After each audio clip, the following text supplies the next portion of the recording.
polisi menghentikan penyidikan Egy Sujana dan Damai Harilubis dalam kasus fitnah terkait ijazah Jokowi. Penghentian disebut lewat keadilan restoratif. Lantas bagaimana dengan tersangka lainnya seperti Roy Suryo, Rismon Sianipar, dan Tifauziah Tiasuma? Kita akan bahas bersama kuasa hukum Roy Suryo, Abdul Ghafur Sangaji. Lalu juga lewat sambungan dalam jaringan bergabung Sekjen Relawan Jokowi atau Rejo, Prabowo Gibran, Muhammad Rahmat, dan Guru Besar Hukum Pidana Universitas Pelita Harapan Prof. Jamin Ginting. Selamat malam Prof. Jamin, Bang Rahmat, juga Bang Sangaji. Selamat malam Mbak Friska. Assalamualaikum warahmatullahi wabarakatuh. Waalaikumsalam warahmatullahi wabarakatuh. Saya ke Bung Sangaji dulu. Di klaster lainnya, Bang Egy juga Bung Damai sudah mendapatkan SP3. Komentar klien Anda seperti apa? Ya tentu kami merasa bahwa Bang Egy dan Bang DHL itu kan meninggalkan perjuangan RRT ya.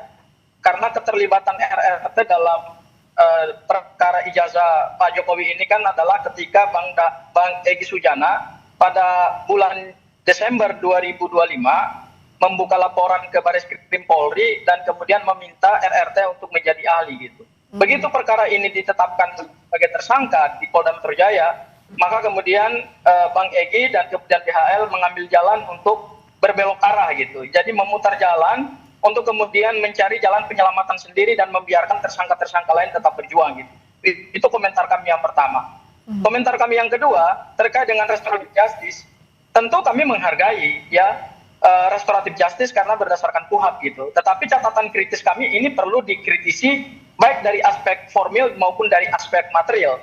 Dari aspek formil itu restoratif justice kan diatur dalam pasal 79 KUHP yang baru yang mengatur tentang ketentuan-ketentuan umum restoratif justice di mana perlu ada pemaafan, kemudian ada yang meminta maaf, kemudian kesepakatan dibuat dalam bentuk tertulis, kemudian pelapor mencabut laporannya gitu. Nah, ini kan yang kami juga belum tahu apakah laporan itu sudah dicabut apa belum. Karena kalau laporan itu dicabut tentu dampaknya kepada tersangka-tersangka lain gitu. Karena Bang Egy Sujana kemudian Damai Harilubis ditetapkan sebagai tersangka itu kan dalam satu laporan yang sama dari Pak Joko Widodo. Tetapi kemudian ketika Pak Joko Widodo mencabut laporannya, ini yang kita belum tahu apakah hanya sekedar memberikan arahan saja kepada penyidik Polda Metro Jaya, ataukah memang benar-benar mencabut laporannya gitu. Karena kalau laporan dicabut, maka tentu dampaknya adalah laporan itu dianggap tidak pernah ada lagi secara hukum formil gitu ya. Karena laporan dicabut, maka tentu dampaknya bukan hanya kepada dua tersangka, tetapi dari sisi aspek formil. Kemudian dari sisi aspek material, ya di pasal 82 KUHP itu diatur bahwa tindak pidana yang ancaman pidananya di atas 5 tahun itu tidak bisa dilakukan restoratif justice. Oke, Bung Sangaji tampaknya hilang sinyalnya karena sedang di perjalanan. Nanti kita perbaiki dulu koneksinya untuk Bung Sangaji. Saya ke Bung Rahmat dulu kalau begitu. Sebenarnya apa yang dimaksudkan Anda dalam pernyataan bahwa diberikan SP3 ini tidak terlepas dengan pertemuan antara Pak Jokowi, Bung Egy Sujana, dan Bung Damai Harilubis di Solo? Di klaster pertama itu kan Bung Rahmat? Ya, baik, terima kasih Mbak Friska. Jadi yang kami maksudkan itu adalah adanya kesadaran tanpa paksaan ya dari Pak Egy Sujana dan Pak Damai Harilubis untuk menjumpai Pak Jokowi di Solo. Dan tentu maksud kedatangan Pak Egy dan Pak Damai ke Solo itu adalah untuk berbaikan ya, untuk berdamai dengan Pak Jokowi. Dan di dalam pertemuan itu pun ya memang disampaikan oleh pihak Pak Egy dan Pak Jokowi tentang perdamaian itu, tentang maksud restoratif justice itu, dan itu permintaan Pak Egy dan Pak Damai Harilubis. Jadi Pak Egy Sujana dan Pak Damai Harilubis meminta untuk restoratif justice, penyelesaian masalah ini begitu, dan ada permintaan maaf. Iya, meminta untuk memohon ya agar perkara ini bagaimana caranya bisa dihentikan di Polda Metro Jaya Ya, menurut Undang-Undang KUHP kita yang baru untuk penghentian itu ya melalui restoratif justice. Oke, dan itu yang memintanya adalah Pak Egy, Pak Damai kepada Pak Jokowi, saya tekankan. Iya, betul. Dan ada permintaan maafkah dari Pak Egy maupun Pak Damai ke Pak Jokowi sebelum meminta penyelesaian secara RJ ini? Ya, di dalam pertemuan itu yang saya saksikan langsung bersama Ketum Rejo, penyampaian permintaan maaf itu disampaikan oleh Pak Damai Hari Lubis dengan menggunakan kata-kata kami, jadi bukan saya. Kami itu Ya, mewakili kami, Pak Damai dengan Pak Egy.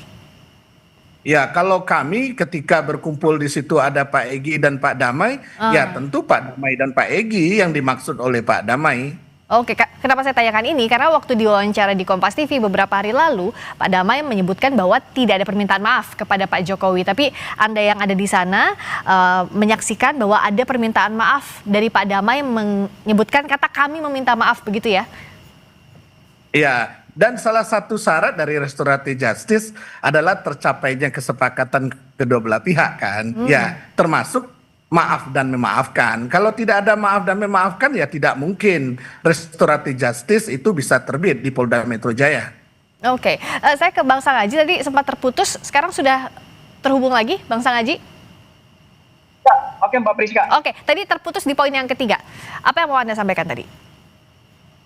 Ingin saya sampaikan bahwa restoratif justice ini kan harus juga diperhatikan bukan hanya aspek formil tapi juga aspek materialnya. Di dalam pasal 82 yang baru itu dijelaskan bahwa syarat restoratif justice itu dilakukan terhadap delik material yang ancaman pidananya kurang dari 5 tahun gitu. Jadi restoratif justice tidak bisa dilakukan terhadap suatu perbuatan pidana yang ancaman pidananya di atas 5 tahun penjara. Kan sama-sama kita tahu bahwa pada saat penetapan tersangka pasal yang dipakai itu kan bukan hanya delik aduan absolut tetapi juga ada delik umum gitu Mbak Priska. Oke, nah Mbak Priska sebentar saya masuk ke studio Mbak. Oke. Sambil Anda bersiap-siap sudah mau sampai ke sini, saya ke Prof Jamin dulu. Prof Jamin, sebenarnya untuk diterapkannya restoratif justice bisa atau tidak sih dalam kasus ijazah? Dan kalau bisa kenapa? Kalaupun tidak kenapa? Bisa di-unmute dulu, Prof Jamin? Tampaknya termute. Boleh tolong di-unmute terlebih dahulu. Kita sambil perbaiki komunikasi dengan Prof Jamin Ginting. Kalau sudah bisa mendengar suara saya dan bisa dikeluarkan suaranya, Prof Jamin bisa menyapa? Satu dua. Oke, sudah terdengar. Silakan Prof Jamin. Jadi bisa atau tidak sih restoratif justice untuk kasus ijazah ini? Karena sudah keluar nih SP3 untuk kasusnya Bang Egy dan juga Bung Damai. Ya, SP3 itu adalah bagian dari kesepakatan RJ. Jadi pertama sekali ya harus restoratif justice. Jadi salah satu alasan SP3 yaitu tadi restoratif justice. Nah, pertanyaannya apakah restoratif justice itu berdasarkan atas paksaan atau atas intimidasi atau atas ancaman begitu. Nah, kalau itu harusnya tidak boleh. Itu yang pertama. Yang kedua, itu tindak pidana yang tidak boleh lebih dari 5 tahun. Jadi kalau di atas 5 sampai ke atas itu tindak pidana itu nggak boleh RJ, ya, karena itu memang undang-undang sudah mensyaratkan seperti itu.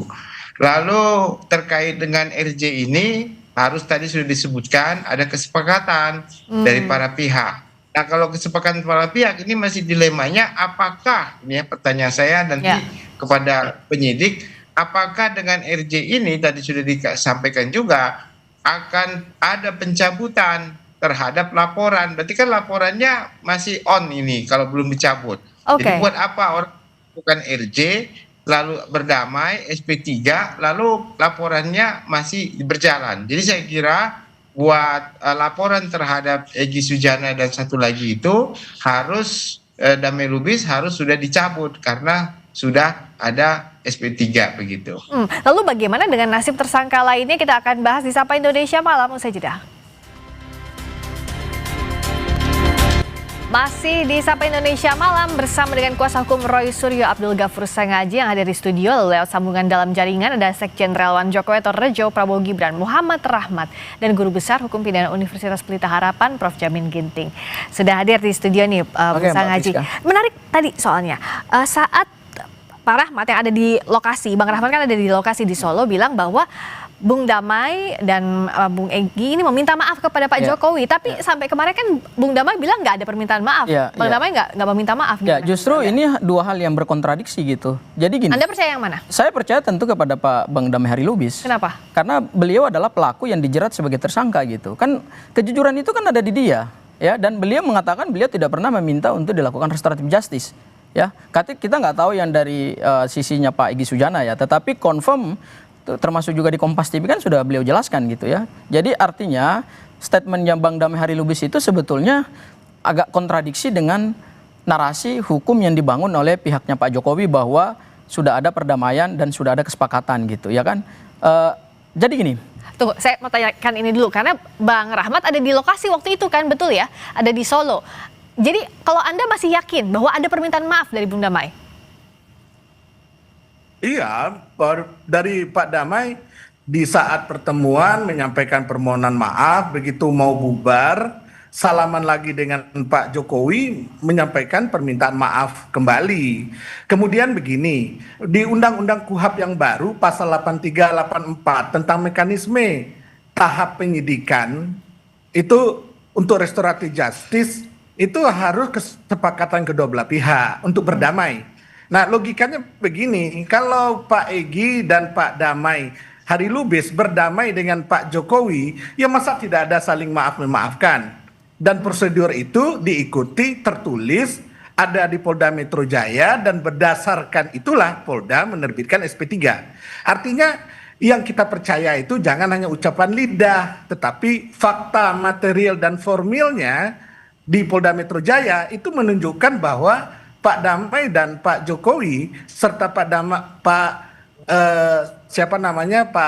Egy dan Pak Jokowi itu berdamai dan menandatangani dokumen, masing-masing menandatangani dokumen secara sadar dan memperbaiki hubungan silaturahim di antara mereka. Jadi tidak perlu kita nyinyirin lagi begitu loh. Nah, apakah Bung Sangaji melihat sudah pecah kongsi sekarang dengan Bang Egy dan Bang Damai? Gini, Bang Rahmat, jangan hanya baca pasal 83 ya.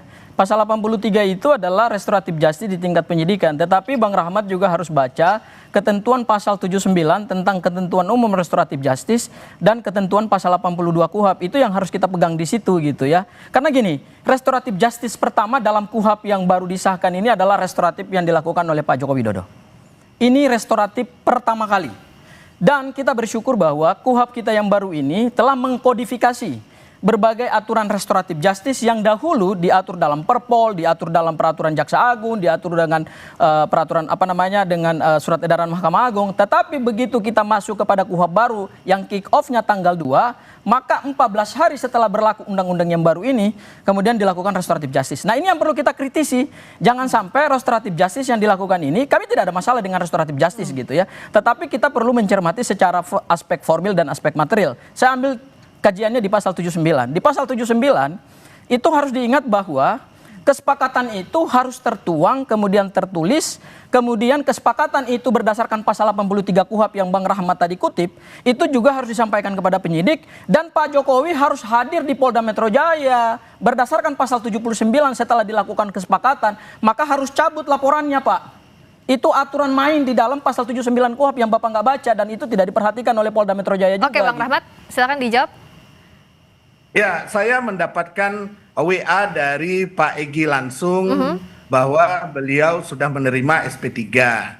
Mendapatkan rekaman video dari pengacaranya Pak Egy yang mengucapkan syukur ya tentang proses SP3 yang sudah terbit. Begitu juga dari pengacaranya Pak Damai Hari Lubis. Jadi ya Bang Sangaji ya santai-santai aja, nggak perlu sewot juga. Oh, saya tidak sewot, Pak. Tetapi ini kita bicara penerapan hukum yang di era rezim hukum pidana nasional baru ini, semua harus tentu berpegang teguh kepada apa yang kita sebut dengan due process of law. Bukan berarti karena ini perkara Pak Joko Widodo, kemudian Pak Joko Widodo bisa dengan mudah melakukan restoratif justice tanpa penyidik melakukan kajian-kajian yang sesuai dengan hukum acara pidana kita yang diatur di dalam pasal 79 KUHP. Pertanyaan saya kepada Bang Rahmat, tolong Bang Rahmat jawab dengan jujur. Pak Jokowi sudah cabut belum laporan polisinya? Itu syarat mutlak diatur dalam pasal 79 KUHP, Pak. Ini restoratif justice pertama di Republik Indonesia dengan KUHP baru, Pak. Saya tanya Pak Rahmat, Pak Joko Widodo sudah cabut belum? Oke, dijawab dulu Bang Rahmat. Silakan. Ya, nanti Bang Sangaji soal prosedur SP3 itu silakan ditanyakan ke Polda Metro Jaya. Terkait prosedur hukumnya silakan tanya ke pengacaranya Pak Jokowi. Nah, saya kan bukan pengacaranya. Artinya yang ingin saya katakan, dampak daripada pencabutan laporan berarti bukan hanya terbit SP3 kepada 2 orang, Pak.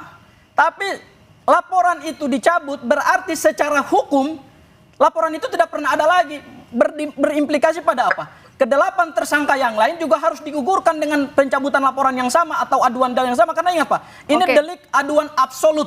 Harus dilakukan dengan pencabutan LP. Pertanyaan kami, sudahkah Pak Jokowi datang ke Polda Metro Jaya mencabut LP-nya, Pak, yang beliau tanda tangani? Nah, itu challenge kita ke Polda Metro Jaya. Jangan karena ini adalah kepentingan Pak Jokowi dengan yang lain, kemudian dengan mudah penyidik menabrak aturan. Yang ini aturan perdana loh, Pak. Oke, saya tanyakan ini ke Prof. Jamin. Apakah betul memang kalau itu dicabut, maka 8 tersangka lainnya juga sama? Ya, jadi gini ya, tadi yang disampaikan di pasal 79 ayat keempat, kalimatnya adalah pencabutan laporan atau pengaduan hanya dapat dilakukan setelah pelaku memenuhi seluruh kesepakatan sebagaimana dimaksud dalam pada ayat 2. Nah, kesepakatan itu kan sudah dituangkan ya dalam surat kesepakatan antara Pak Jokowi dengan para pihak ya. Pak Egy atau Pak Damai. Betul. Nah, maka apa isi kesepakatan itu harus dipenuhi dulu semua. Apakah di dalam kesepakatan itu juga ada apa-apa yang diperlu? Kalau sudah, baru pencabutan laporan boleh dilakukan. Nah, ini kan prosedurnya saya nggak tahu persis apakah kesepakatan itu sudah dijalankan atau belum, sehingga pencabutan itu bisa dilakukan. Nah, mekanisme berikutnya tadi yang ditanyakan Friska, mohon maaf tadi apa? Iya, tadi kalau yang sudah dicabut, kalaupun nanti yang dicabut laporannya adalah dua tersangka ini ya, Pak Egy dan juga Pak Damai. Kita nggak tahu nih udah dicabut atau belum laporannya, tapi SP3-nya sudah terbit. Apakah ini akan berdampak juga terhadap tersangka lainnya, termasuk Bung Roy Suryo CS? Nah, itu dia. Nah, kita lihat dalam konteks satu laporan atau beberapa laporan. Nah, ini kan konsepnya kan pengaduan ya, bukan jadi deliknya delik aduan. Jadi yang mengadu itu bisa saja dia hanya 1 atau 2 yang ada SP3 lalu dicabut laporannya, pengaduannya itu, atau dia bersama-sama dalam satu nomor perkara. Nah, kalau dalam satu nomor perkara otomatis pengaduannya tadi sudah dinyatakan tidak sah kalau memang satu ya. Tapi kalau berbeda-beda, nah tentu nggak bisa terikat dengan yang lainnya. Oke, Prof. Jamin, kalau misalnya kesepakatan itu hanya terjadi antara Pak Jokowi dengan Bang Egy dan juga Bang Damai, tapi tidak tercapai dengan tersangka lainnya, apakah RJ itu hanya bisa dikenakan kepada 2 tersangka yang sebelumnya jadi tersangka saja, penerima SP3 saja? Ya, itu dia, bisa. Itu nggak bisa. Cuma tadi yang terkait dengan aduan tadi, apakah aduan itu sama atau tidak? Yang berame-rame ini semuanya dalam satu nomor. Nah, kalau dalam satu nomor tadi kan sudah dikatakan di pasal 79 ayat 4 ada pencabutan laporan atau pengaduan. Nah, kalau sudah dicabut laporan aduan itu berarti kan nggak bisa dicabut untuk atas nama 2 orang ini aja. Harus semuanya. Kalau satu laporan, kalau laporannya memang ada 5 atau 10 orang di dalam aduan itu, otomatis semua tindakan hukum yang sudah dilakukan itu menjadi batal, nggak bisa lagi begitu, karena sudah dicabut kan laporannya begitu. Jadi nggak bisa sepihak juga hanya karena 2 orang ini saja. Jadi yang kita ini dilemanya gitu. Prof Ginting, sebentar, saya confirm bahwa LP yang digunakan sebagai dasar penetapan tersangka, karena kami ini melihat surat-surat penetapan tersangka, LP-nya 1 LP sama. Meskipun ada beberapa klaster itu?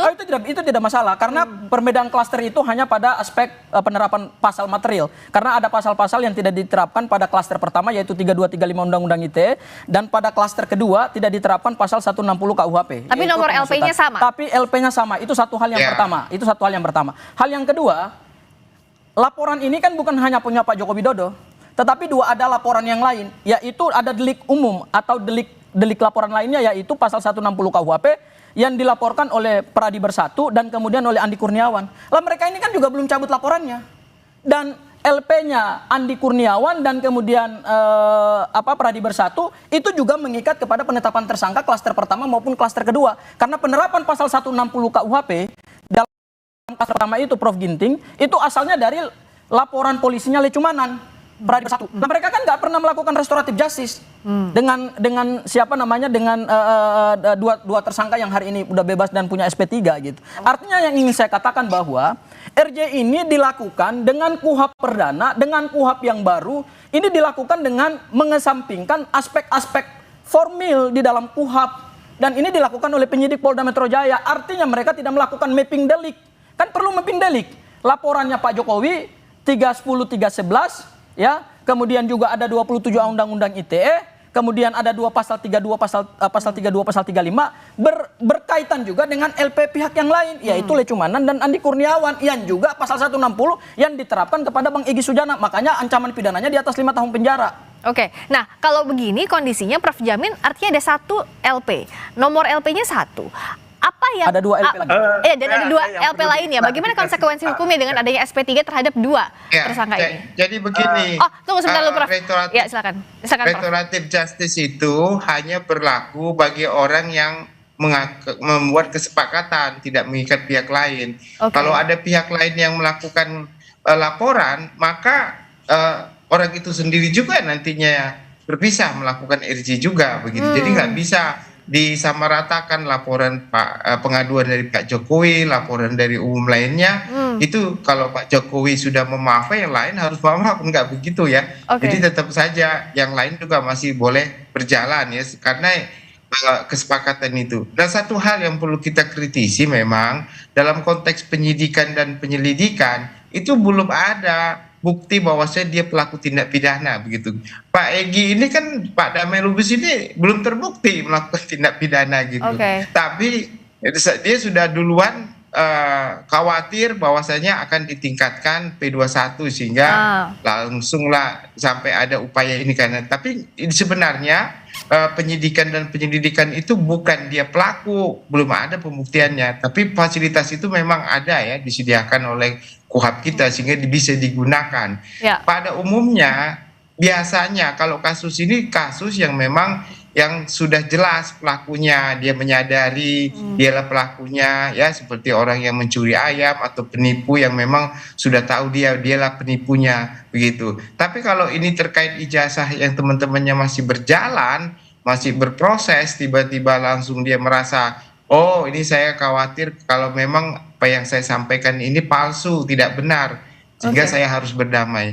Jadi ini seakan-akan menunjukkan bahwa ada perbuatan pidana yang dilakukan seakan-akan, walaupun sebelumnya dibuktikan begitu. Jadi itulah resiko daripada RJ ini. Jadi seakan-akan dia sudah mengakui dia salah sehingga perlu berdamai begitu. Nah, saya ke Bang Rahmat.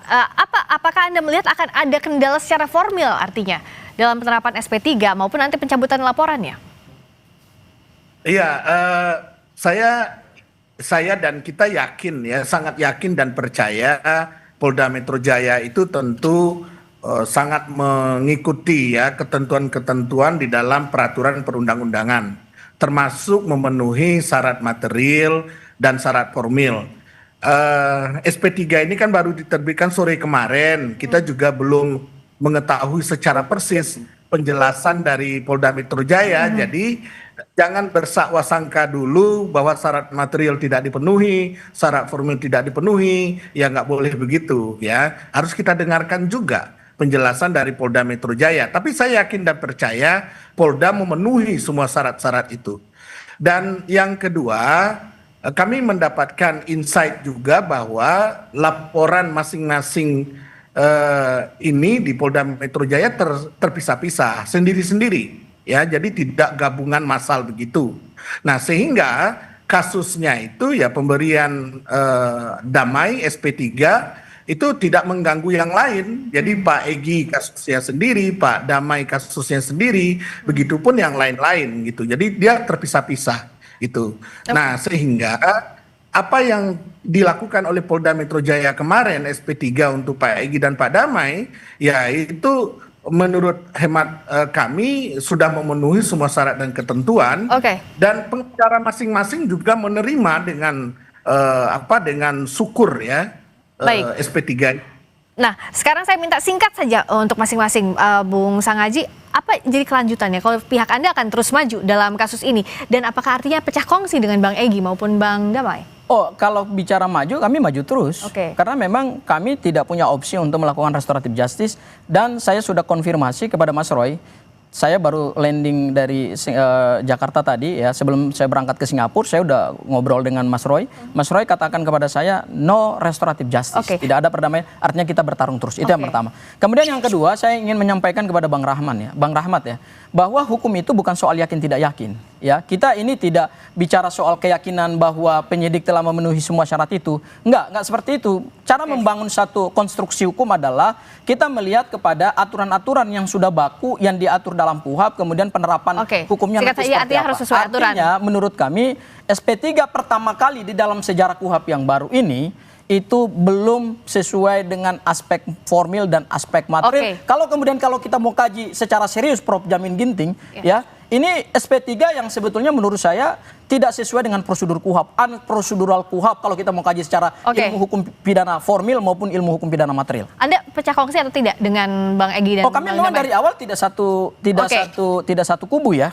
Meskipun tapi sama. Membersamai dalam arti Mas Roy, Bang Rismon dan Dr. Tiva itu kan sebetulnya diajak oleh Bang Egy Sujana untuk menjadi ahli di Baris Krim Polri. Tetapi karena quote and quote tadi tidak semua orang siap untuk menghadapi proses hukum, maka kemudian kami melihat bahwa ini cara Pak S, ES dan kemudian Bang DHL untuk kemudian menghindar dari satu titik krusial, yaitu jangan sampai perkara kemudian P21 dan disidangkan, mereka menghindari jangan sampai menghadapi proses penegakan hukum. Kalau dari Bang Rahmat, apakah ini artinya ya SP3 akan memang berlaku dan Pak Jokowi akan segera mencabut laporannya kalau menurut Anda?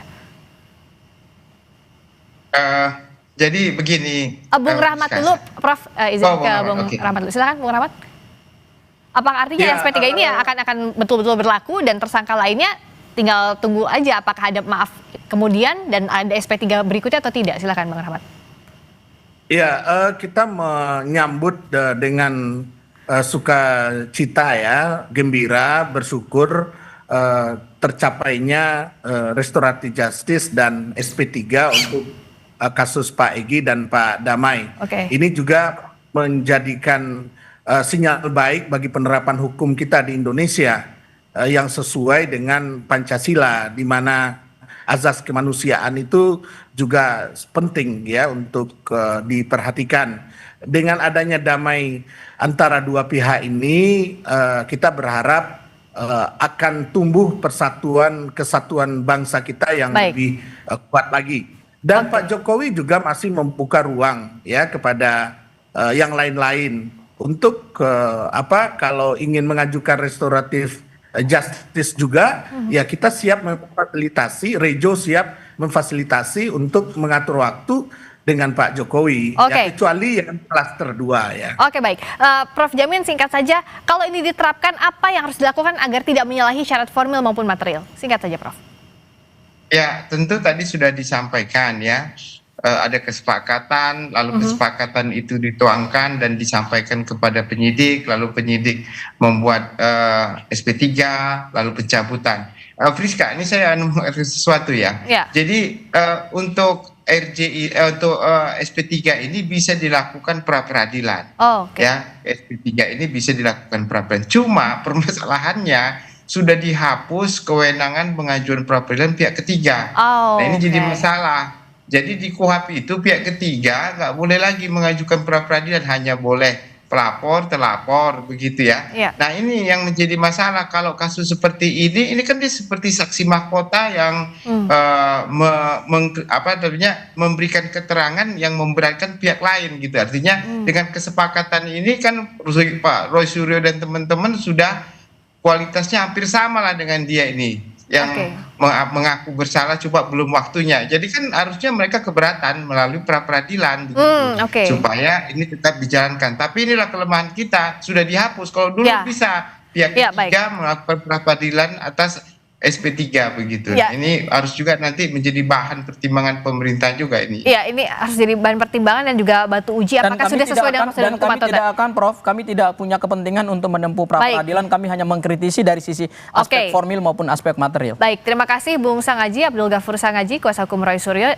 Terima kasih juga Sekjen Relawan Jokowi atau Rejo Prabowo Gibran Muhammad Rahmat dan juga Guru Besar Hukum Pidana Universitas Pelita Harapan Prof. Jamin Ginting. Selamat malam. Bang Rahmat, Ya, Prof. terima kasih.